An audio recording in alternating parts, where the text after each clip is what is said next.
Hello friends, good morning সকলকে। আজকে primary TET primary TET 2026-এর একটা ইম্পর্টেন্ট ক্লাস তোমাকে করাবো। সেই টপিকটার নাম হচ্ছে শূন্য অর্থাৎ জিরো। একটা ইম্পর্টেন্ট টপিক হবে, কি বললাম, শূন্য অর্থাৎ জিরো। শূন্য টপিক জানার আগে শূন্যের তো একটা ইতিহাস আছে। শূন্যের একটা কি আছে, ইতিহাস আছে। শূন্য আবিষ্কার করার আগে শূন্য কে আবিষ্কার করেছিল? আর্যভট্ট। আর্যভট্ট কে ছিল? একজন ভারতীয় জ্যোতির্বিদ এবং গণিতবিদ ছিল। শূন্য ভারতীয়রা আবিষ্কার করার আগে তার আগের সভ্যতায় শূন্যকে কি ধরা হতো? মিশরীয় বা ব্যাবিলনীয়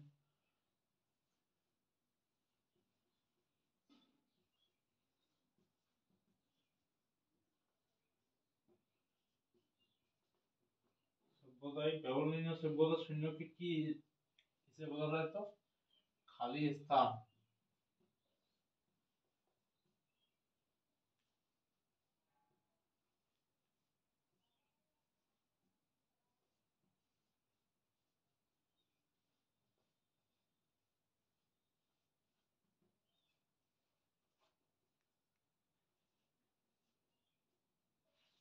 কি বললাম যে শূন্য ভারতীয়রা আবিষ্কার করার আগে ব্যাবিলনীয় সভ্যতা বা মিশরীয় সভ্যতায় শূন্যকে কি হিসেবে ধরা হতো? শূন্যকে খালি স্থান হিসেবে বিবেচনা করা হতো। শূন্য অর্থাৎ খালি স্থান হিসেবে বিবেচনা করা হতো। পরবর্তীকালে শূন্যকে আবিষ্কার করে বা শূন্যের প্রথম ধারণা কে? আর্যভট্ট। প্রথম ধারণা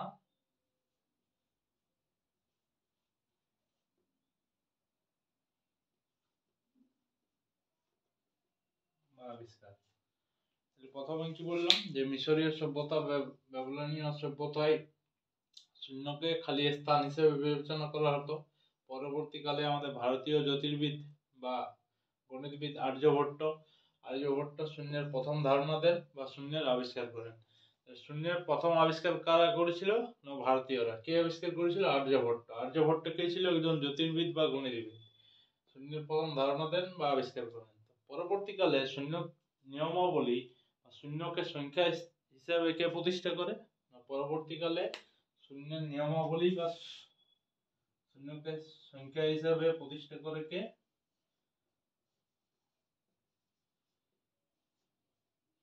ব্রহ্মগুপ্ত। শূন্যের নিয়ম বা সংখ্যা হিসাবে প্রতিষ্ঠা করে। কি বললাম শূন্যের ইতিহাসটা? যে ব্যাবিলনীয় সভ্যতায় বা খালি মিশরীয় সভ্যতায় শূন্যকে কি হিসেবে ধরা হতো? খালি স্থান হিসেবে বিবেচনা করতে হতো। প্রথম পয়েন্ট। দ্বিতীয় পয়েন্ট হচ্ছে শূন্যকে কারা আবিষ্কার করে? শূন্য ভারতীয়রা আবিষ্কার করে। কোন ভারতীয় জ্যোতির্বিদ বা গণিতবিদ? আর্যভট্ট প্রথম শূন্যের ধারণা দেন বা আবিষ্কার। পরবর্তীকালে ব্রহ্মগুপ্তের শূন্যের নিয়মাবলী এবং শূন্যকে সংখ্যা হিসেবে প্রতিষ্ঠা করে। এখান থেকে একটা কোয়েশ্চেন তোমরা ফাঁসি যাবে যে শূন্যের নিয়মাবলী বা শূন্যকে সংখ্যা হিসেবে প্রতিষ্ঠা কে করেন? ব্রহ্মগুপ্ত। এখানে আর্যভট্ট অপশনে থাকবে, এই দুটো জিনিস ক্লিয়ার থাকে। যেমন আর্যভট্ট কি করে? শূন্যের প্রথম আবিষ্কার করেন বা ধারণা দেন, কিন্তু ব্রহ্মগুপ্ত সূর্যের নিয়মাবলী প্রতিষ্ঠা করেন বা শূন্যকে সংখ্যা হিসাবে প্রতিষ্ঠিত করেন। বুঝা গেল শূন্যের ইতিহাসটা। এরপর চলে আসছি আমি শূন্যের কতগুলো বৈশিষ্ট্য বা ধর্ম বা প্রপার্টি।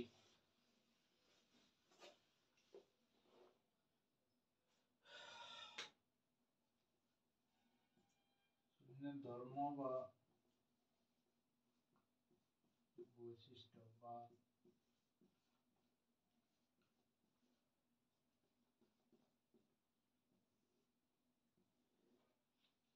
প্রপার্টিজ। আচ্ছা, প্রথমে আমি কি বলেছিলাম? প্রথমে তোমরাকে আমি স্বাভাবিক সংখ্যার ধারণা দিয়েছিলাম। সংখ্যা তত্ত্ব যখন পড়েছিলাম তখন কি বলেছিলাম? স্বাভাবিক সংখ্যা হচ্ছে অঙ্ক আমাদের কটা আছে? অঙ্ক 10টা আছে। প্রথম 10টা অঙ্ক কি কি? 1 2 3 4 5 6 7 8 9 এবং 0। তাহলে প্রথমে প্রাথমিক শিক্ষার ক্ষেত্রে প্রথম যে শূন্যের ধারণা দেবো, প্রথমে কি প্রথমে শূন্যের ধারণা দেবো না, প্রথমে স্বাভাবিক সংখ্যাগুলা শিখাবো আগে। প্রথমে স্বাভাবিক সংখ্যাগুলো ধারণা দেওয়ার পরে আমরা কিসের ধারণা দেবো, শূন্যের ধারণা দেবো। 1 নম্বর পয়েন্ট।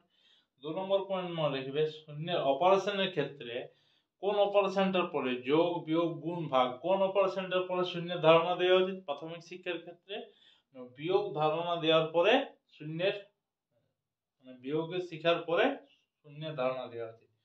দুটো পয়েন্ট আমি কি বললাম, ফার্স্ট পয়েন্ট হচ্ছে স্বাভাবিক সংখ্যা শেখানোর পরে, অর্থাৎ স্বাভাবিক সংখ্যা কটা, 9টা অঙ্ক আছে, 1 2 3 4 5 6 7 8 9, সেই 9টা অঙ্ক শেখানোর পরে শূন্যের ধারণা দেওয়া উচিত।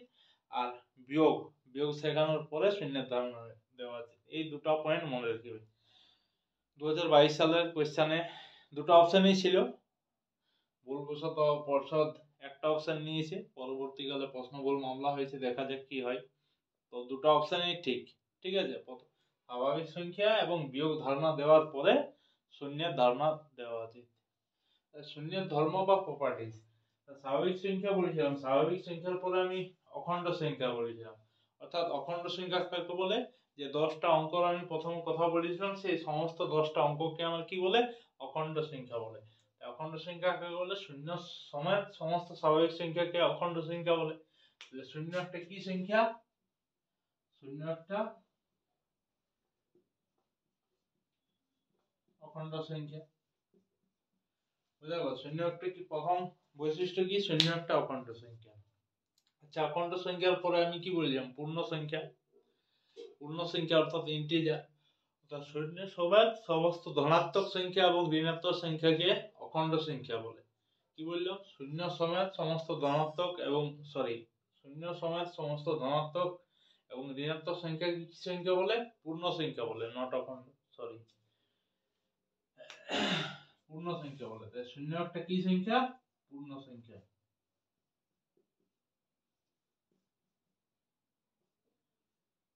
নট পজিটিভ,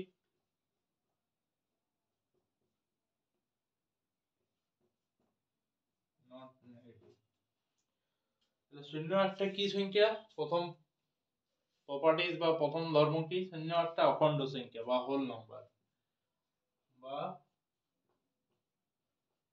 হোল নাম্বার, ঠিক আছে। শূন্য একটা পূর্ণ সংখ্যা বা ইন্টিজার, কিন্তু শূন্য ধনাত্মকও নয় আর ঋণাত্মকও নয়, শূন্য ধনাত্মকও নয় ঋণাত্মকও নয়, শূন্য একটা পূর্ণ সংখ্যা। আচ্ছা, শূন্য একটা মূলত সংখ্যা না অমূলত সংখ্যা, আগের দিন মূলত অমূলত চ্যাপ্টার টপিক বললাম, শূন্য একটা কি সংখ্যা,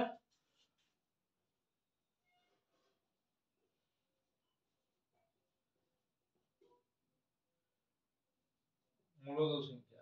কেন মূলত সংখ্যা, শূন্যকে আমরা পি বাই কিউ আকারে প্রকাশ করতে পারি, শূন্যকে আমরা পি বাই কিউ আকারে প্রকাশ করতে পারি। ধরো 0/1 সমান কি হবে, শূন্য, সেই জন্য শূন্য একটা কি মূলত সংখ্যা।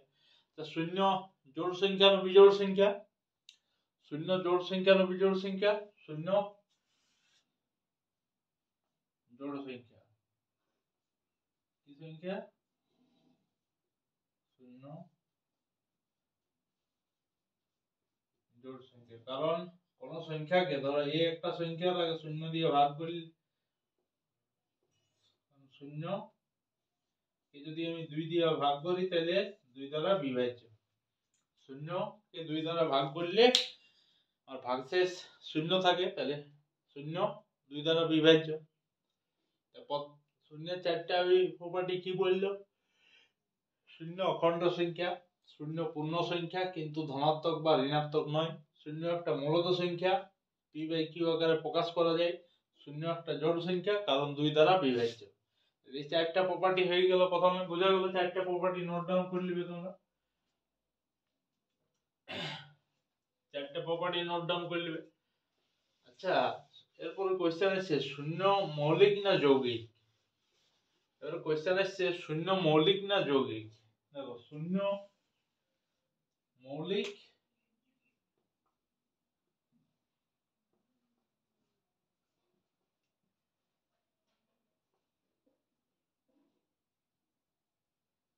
যৌগিক?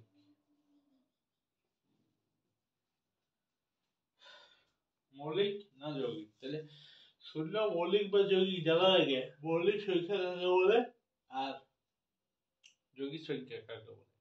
আচ্ছা, মৌলিক সংখ্যা জানার আগে মৌলিক সংখ্যার সংজ্ঞাটা কি? মৌলিক সংখ্যা অবশ্যই শূন্যর থেকে বড় হতে হবে।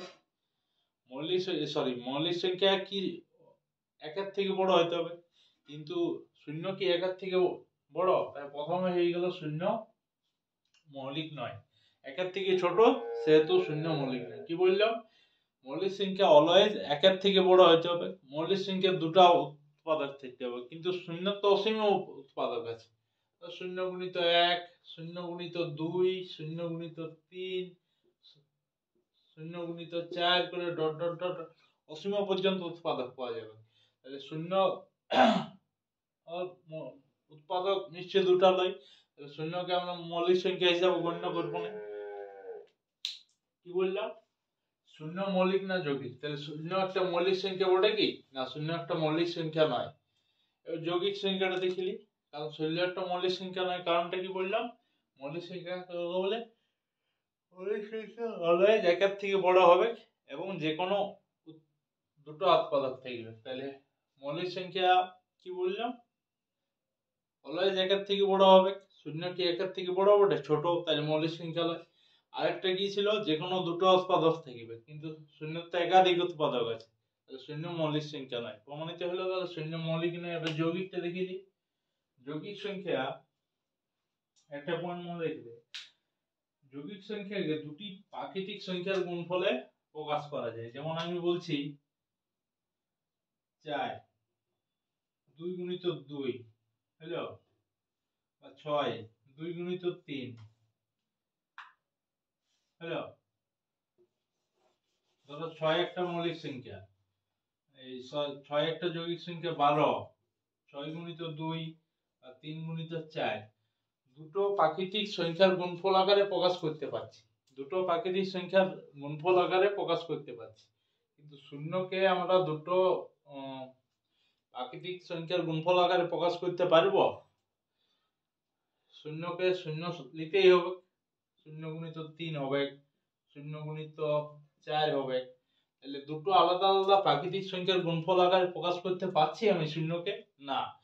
শূন্যকে গুণফল যদি শূন্য পাইতে হয়, তাহলে শূন্য সেই সংখ্যাটা শূন্য নিতেই হবে, তবে শূন্য পাওয়া যাবে।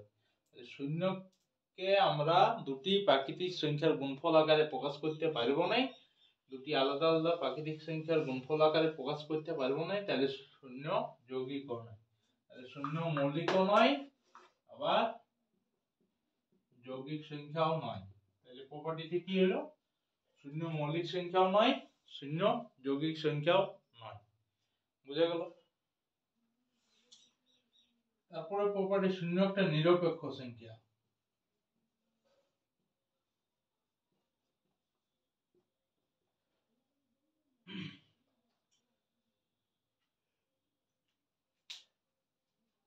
শূন্য একটা কি সংখ্যা? নিরপেক্ষ সংখ্যা। কেন নিরপেক্ষ সংখ্যা? ধরো শূন্যর সাথে যদি আমি 1 যোগ করি, কি পাবো? একই পাবো। শূন্য থেকে 1 বিয়োগ করলে আমি কি পাবো?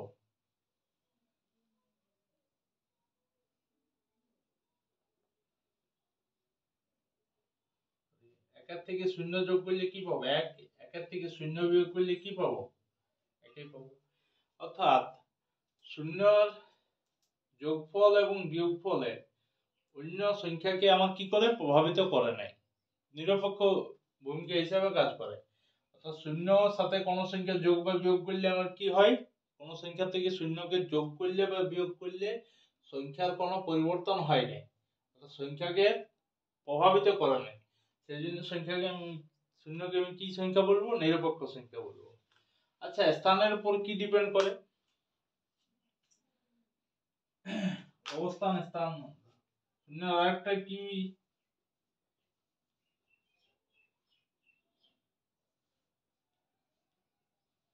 আচ্ছা, আমি শূন্যকে নিরপেক্ষ সংখ্যা বললাম যে শূন্যর সাথে কোনো সংখ্যা যোগ করলে বিয়োগ করলে অন্য সংখ্যাকে প্রভাবিত করে না, কিন্তু এখানে দেখো স্থানীয় মানের ক্ষেত্রে শূন্য কি প্রভাবিত করে না প্রভাবিত করে না? 10 100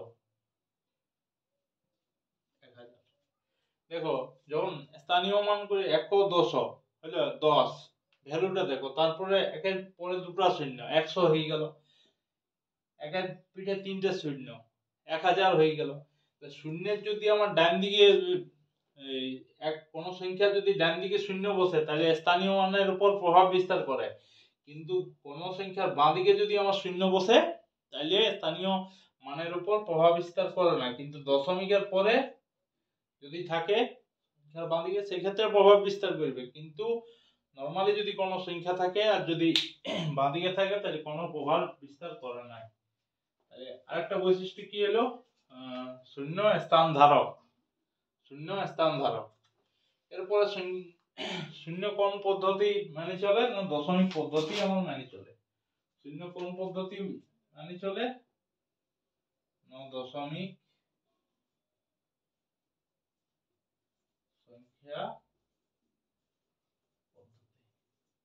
তাহলে এতগুলো প্রপার্টি হয়ে গেল, 4 4 8টা প্রপার্টি। প্রথম প্রপার্টি কি হলো, শূন্য একটা কি সংখ্যা, শূন্য একটা আমার অখণ্ড সংখ্যা।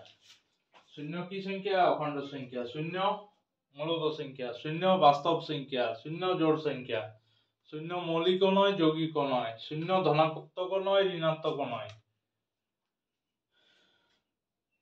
শূন্য একটা নিরপেক্ষ সংখ্যা, শূন্য দশমিক সংখ্যা পদ্ধতি মেনে চলে, শূন্য স্থানীয় মানের উপর প্রভাব বিস্তার করে। এই গেল শূন্যের প্রপার্টি।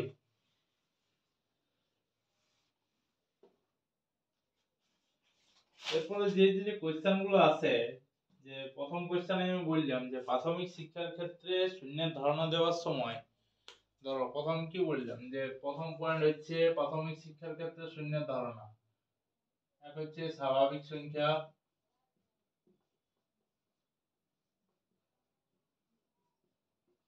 সংখ্যার পর, 2 নম্বর যোগ আর বিয়োগ,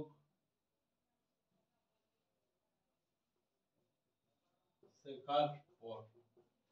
প্রাথমিক শিক্ষার ক্ষেত্রে শূন্যের ধারণা দেওয়ার সময় মূল দুটো জিনিস পয়েন্ট মনে রাখবে, যে স্বাভাবিক সংখ্যা শেখার পর, আর 2 নম্বর হচ্ছে যোগ এবং বিয়োগ অপারেশন শেখার পর, মনে থাকবে। তাহলে শূন্য সম্পর্কে আজকের ক্লাস এইটুকু। পরবর্তী নেক্সট ক্লাসে দেখা হচ্ছে। ক্লাস যদি ভালো লাগে লাইক কমেন্ট শেয়ার করবে, আর ক্লাস যদি খুবই ভালো লাগে তাহলে চ্যানেলটা সাবস্ক্রাইব করতে ভুলো না। Thank you. পরের দিন নেক্সট ক্লাসে দেখা হচ্ছে।